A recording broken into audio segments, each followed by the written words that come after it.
So, with all of this talk about AI, we were very curious to find out what the impact of AI is on the ground in India. And it's a conversation we've had once in the past as well with the people at Google about how the Indian government and big companies like Google actually partnering together to use AI to reach remote parts of the country with healthcare, with infrastructure, with education. And this is one such conversation. My guest today is James Manyika. He's the Senior Vice President at Google and Alphabet, where he's overseeing some of the world's most ambitious work in AI and technology's impact on society. And I find James's work particularly interesting right now for India because my understanding is that James doesn't look at AI as a product or as a profit story, but as infrastructure that can be used, to deliver access, to deliver benefits, to deliver equality to people in healthcare, in agriculture, in language, in education. These are all things that obviously matter a great deal in India. James, thank you so much for speaking with me today. It's a pleasure to chat with you, and I know that you've spent so much time working on this. In India, we already have great systems in place in terms of our Aadhaar system, our identification system. We have UPI, which we have perhaps adopted and used faster than anywhere else in the world. Where do you see that layer that AI can add on top of this to deliver benefits and equality to Indian citizens? Well, first of all, it's such a pleasure to speak with you, Faye, and it's been wonderful to be in India at this time. I haven't been here for about 5 years, so it's just incredible to see the energy, the excitement, all the things that are going on.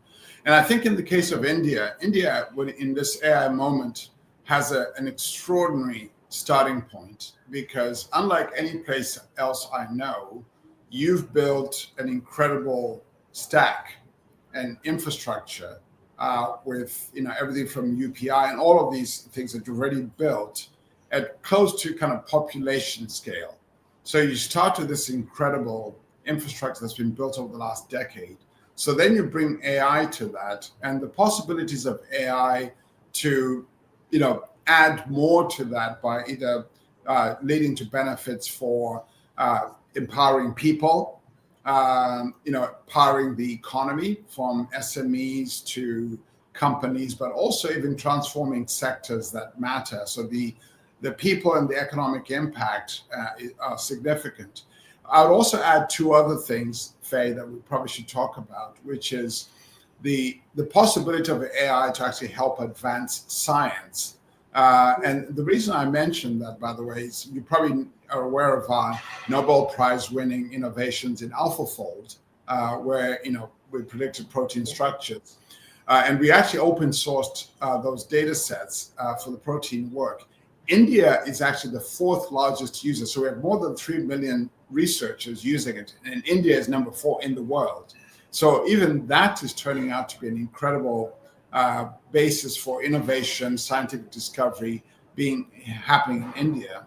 And then the fourth area we think about is also when you're trying to deliver and tackle these society level challenges in health, in climate, in agriculture and education, AI is bringing a lot to that. So when I think about what AI brings to India on top of the infrastructure we've already built, it's in all these areas that I've just mentioned. Happy to go into some of the examples of some of the ways in which we're partnering with India, the government, and other foundations and institutions in India. I remember the last time I had a conversation with someone at Google. We were talking about how there was one program that was using AI to help faster detection or the initial screening of tuberculosis in India, which was done without having to do the X-ray, but at least do the first round of screening. What else are you currently working on? I know there's a diabetic retinotherapy or retinopathy AI program that you're doing, but is there anything else that you're working on the ground right now? Yeah, so quite a few. So let me start with health. You mentioned tuberculosis. Tuberculosis is pretty important. We've been doing a program where we've used AI systems to be able to detect, and diagnose tuberculosis on the basis of somebody's cough, right? And the models can understand that and train that, be able to predict that. And that's work we're doing in India, and it's incredible.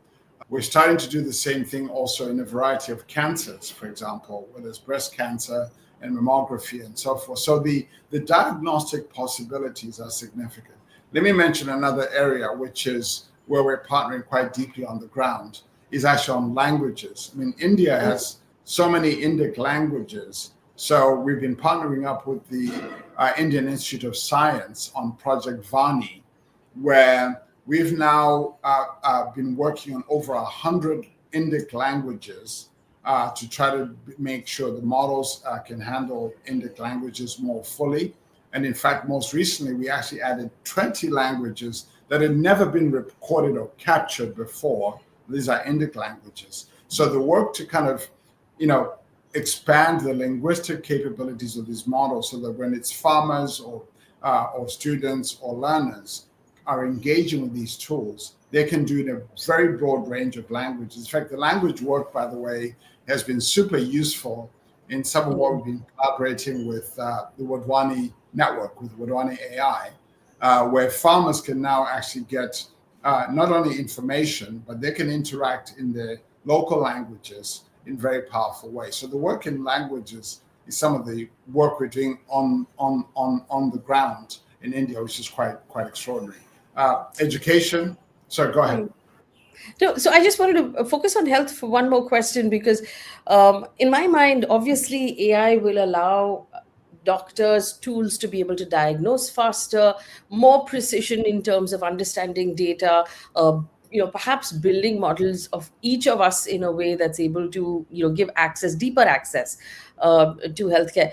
But what about wider access to healthcare? Will it become easier for for the average rural Indian to be able to access diagnostics, to be able to access, medication, preventive healthcare testing? Is there a way in which we can solve the problem of patients to doctor ratio using AI in India? Yes. So in the case, I'll give you two examples.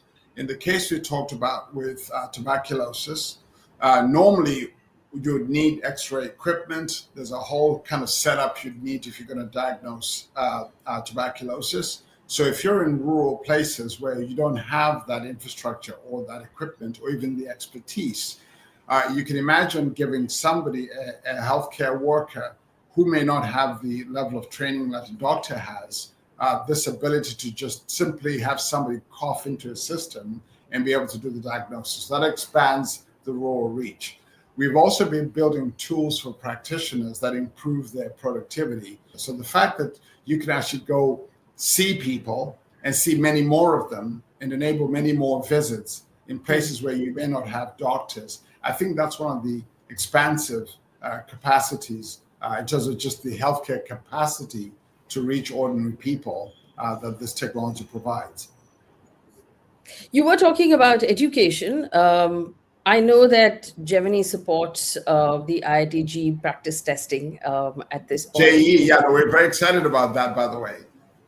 But again, I mean, the same question from my end, because there is the elite learning, which is what happens when people are preparing for IIT. And then there is the need in every single classroom across the country to be able to prepare children for the future.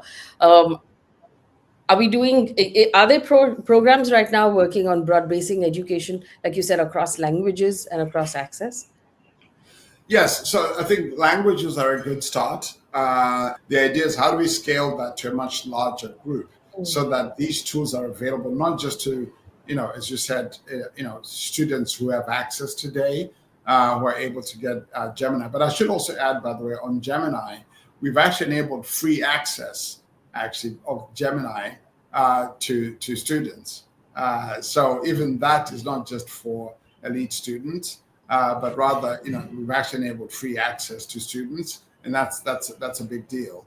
So I think the more we can expand linguistic access to and also put this in the hands of teachers and students, and work with the Minister of Education and other educators to do that, that's the way to go. But we're not just partnering with just the government. We're also partnering with entities like Wadhwani AI and others who are also trying to work on education philanthropically So we recently, for example, have given grants to Wadwani AI and others to also enable them to do this work on the ground. At the intersection of education and health development, I know that you're also doing work with the Portion Tracker because malnourishment is a huge issue in India in our schools. It's something we've attempted to use the education system to solve for with the midday meal scheme. What is that interface that now? What is the role that AI can play in your mind as a scientist to be able to track better and solve for that problem? Yeah, I think that's something that's still very early in the sense that we know that when it comes to nutrition, the better you can actually track the behavioral and what people are doing, it makes a big difference. I think that the part where we've probably done the most in ways that affect nutrition is actually been mostly in agriculture. So we put a lot of our emphasis and effort in agriculture as almost as a precursor, because if farmers can be more productive, if they have the tools, if they're able to make predictions. I don't know if one of the things we worked on with the Indian Minister of Agriculture in the last few years is that the ministry had actually put in place great infrastructure for farmers, and they were then able to access one of our models, Neural GCM, to make monsoon predictions for farmers. So last summer, for example, they were able to deliver monsoon predictions to about 38 million farmers, which is extraordinary because then it allows farmers to be more productive. So far, much of our focus in when it comes to things that affect food security and nutrition has mostly been on the farming end of things. But yes, tracking meals in schools, those are early efforts that we're starting to get into, and that'll be important too. James, obviously, with climate change looming, and we're already noticing that in India, the seasons are not what they used to be. Most of our farmers are entirely rain-fed, dependent on those seasons. Could AI be one of the solutions to allow or to help our farmers cope with that change? Yes, and actually, at least in two ways. When we think about AI's impact on sustainability, but also on farming in particular, you can think about the adaptation parts of that. So these work on predicting floods or monsoons or hurricanes and so forth, and giving farmers with our products, models like Weather Next, access to that information in time is a big part of that. The other thing we're also working on is also developing, with scientific breakthroughs, how we build more crop-resistant, for example, grains and seeds. So there's a lot of work we're doing on phenotyping, plant phenotyping, to actually help farmers have more weather-resistant, climate-resistant. Tackling these issues of climate-resistant crops is one part. The ability to predict, for example, when things that will affect farming and agriculture is another part of it. Giving farmers tools to be able, with language accessible tools, to be able to engage with the farming community and also get access to information is another way we're trying to help farmers in farming. Well, I do want to ask you this because the literature that I read about your work said that you focus on responsible by design. And I want to understand what that means, because in India, we're looking at everybody talking about India as this massive opportunity where things can be tested and where things can be adopted early. But will Indians become decision makers, co-builders, co-owners of any of this technology, or are we just going to be the opportunity of which a lot of this, the technology is actually accessed, or are we the learning model here?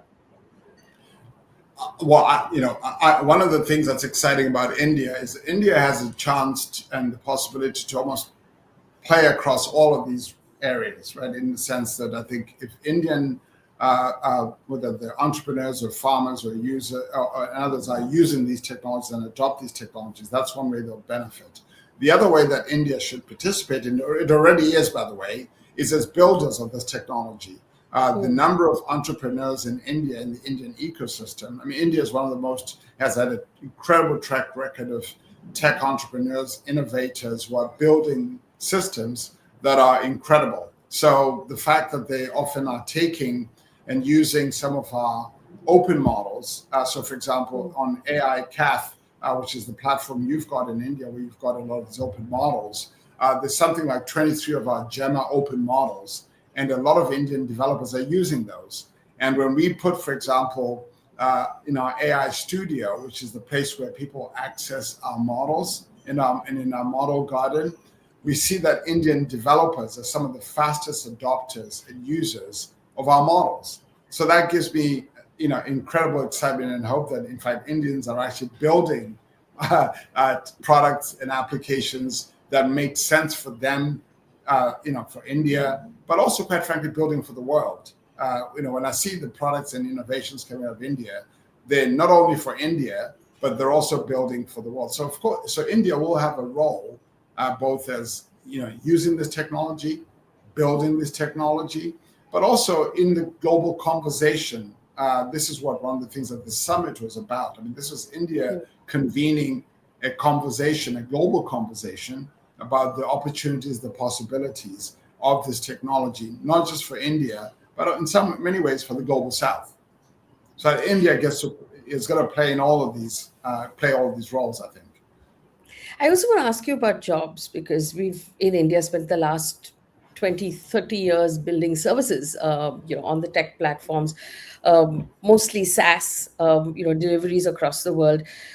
The way that AI is changing the way SaaS is done and these services are done across companies, how would this change the job market in cities like, say, Bangalore, Hyderabad, Pune, where people are in large numbers working on these projects?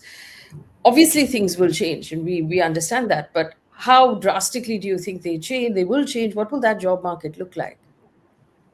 Yeah, I think when it comes to the question of AI and jobs, I think we will see three things happen, and all of them will happen. And the three things are, because remember, what happens with AI is it's important to think about particular tasks as opposed to whole jobs, because these technologies are still developing. They're good at some things, not so good at some things. So we should think about which tasks get affected.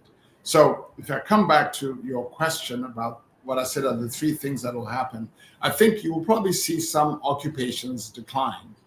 I think that will happen. I think you'll also see occupations grow that didn't exist before, start to emerge in this new environment.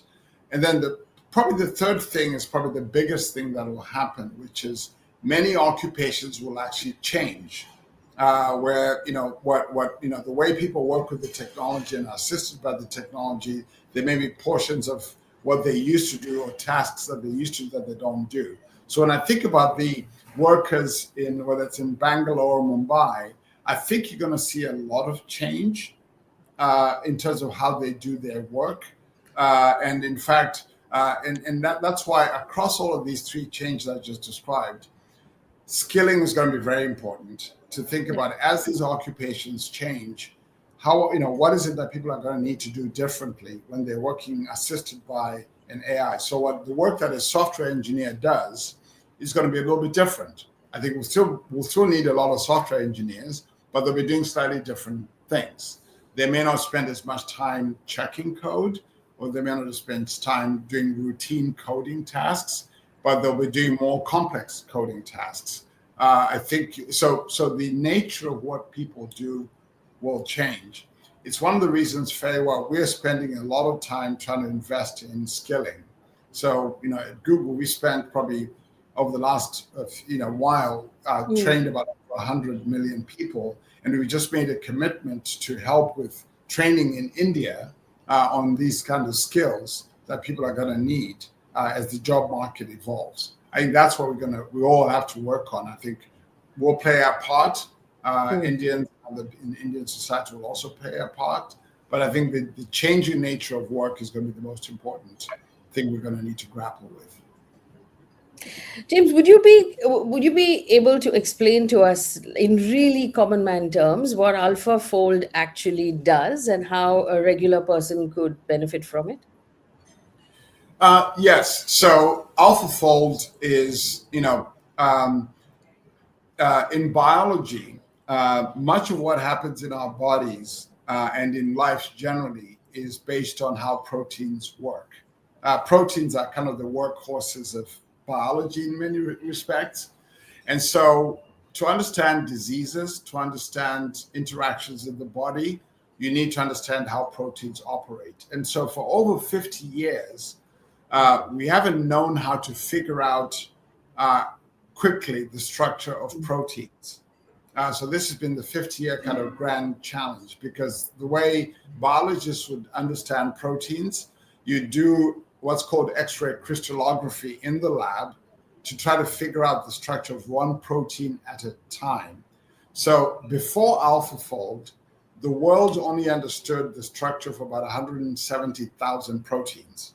And that had been painstaking work that had been done in the lab, one protein at a time. What AlphaFold did, which was incredible, was to predict the structure of all the proteins known to science. And that's about 200 million of them. And that's extraordinary. And the reason why that matters, to figure out the structure of all the proteins and the structure of them, is because it then allows researchers, if they have that information, to work on so much more. So if you'd been trying to work, for example, as a researcher in Bangalore or in Lagos, Nigeria, or wherever you are, and the protein you wanted to understand was not in the original protein database of 170,000, you're out of luck, because you'd have to spend 5 years figuring out the structure of that protein. But now all you do is just look it up. And we actually open sourced the protein prediction database that we came up with. That's why now over 3.3 million biologists in over 190 countries, and that's the important part, in over 190 countries are using this database. And India is actually the fourth largest country, has the number 4 terms of researchers using this database. And they're working on a much wider variety of things that they probably wouldn't have worked on before. So to the ordinary person on the street like me and you, what this means is that there are now researchers working on many more diseases, trying to understand many more things in our bodies, including things that they wouldn't have been able to work on. So what it'll feel like for us as ordinary people is we might see more drugs and therapies introduced in the market. In fact, now people are now doing drug discovery much faster because of AlphaFold. You'll see more therapies emerge. You'll see our understanding of diseases that were not well understood increase dramatically. So that's how we're going to benefit as ordinary people and citizens from this breakthrough. And it's a big enough breakthrough, as you know, my colleagues won a Nobel Prize for it. That's how big it was, to figure out the structure of all proteins known to science. James, my last question to you is, do you believe that India has enough patient capital right now to really invest in building AI platforms? Do we have that ability? Is there money coming in? Is there enough public-private partnerships to build for social good and, not necessarily to build for profit at this point? Well, that's a question, Faye, that quite frankly in India and everywhere else always needs work. By the way, there's never enough capital. And I think that's why partnerships and collaborations and some of the things we're trying to partner with India on to do that. So when we invest, for example, in our AI hub in Visag, you saw we announced a $15 billion investment, and also investing in connectivity, cables and networks to increase. So that's some of the incoming capital, if you like, and partnerships that we're creating to do that. I think the work on everything we've just talked about on health and education and languages, all of that is done in collaboration, is part of trying to bring in capital and investment to do that. I think you're also seeing Indian businesses and the Indian government also invest. I think the fact that India has shown it's possible far beyond what any other country has done to digitize its economy and build public digital infrastructure, I think is a strong, encouraging signal that India has the wherewithal to actually invest in the infrastructure that's needed. And then we can add in the possibilities that AI brings to all of that to then be able to tackle these big questions you're raising about technology in the public interest, where it's, in health, in education, in agriculture, in climate. That's where we'd like to see the investments go, because that's what's going to make a difference to people's lives. And that's what we should focus on. All right, James, thank you so much for spending time with me and answering all of those questions. I wish you very, very good luck with the work that you're doing. Yeah, no, thank you. As I said, the energy and excitement about the possibilities in India is always so energizing. Every time I come to India, I kind of come away excited about the possibilities and the fact that, quite frankly, if this can be done in India and in the global South, I think that's a good thing for the world. All right. Thank you, James. Thank you.